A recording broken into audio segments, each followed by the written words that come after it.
V roku 1855 sa Madáč po rozvode so svojou manželkou prisťahoval späť do rodičovského kaštieľa, do objektu, kde sa narodil a kde neskôr aj umrel.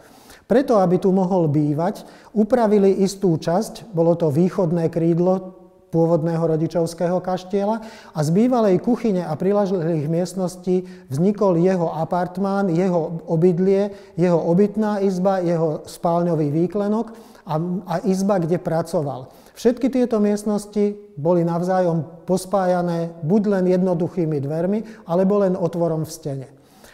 Tak ako každý človek sa snaží svoju miestnosť, svoje obydlie zariadiť čo najkrajšie, aj Madáč mal snahu zariadiť to tak, aby to vyhovovalo jeho podmienkam, aby to akosi umožňovalo životné prostredie, aké potreboval pri písaní.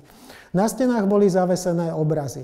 Nie len v tejto miestnosti. Celý kaštiel bol ozdobený obrazmi na stenách, tak ako to aj dnes ľudia vo svojich bytoch používajú.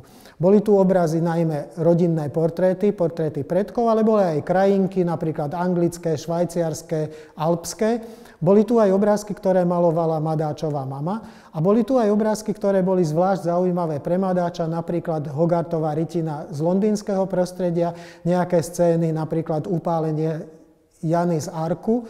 Boli tu aj obrázky, ktoré pripomínali biblickú históriu, podobenstvo o márnotratnom synovi. Sú to rytiny, ktoré sú francúzskeho pôvodu, pochádzajú z 18. storočia a sú kolorované.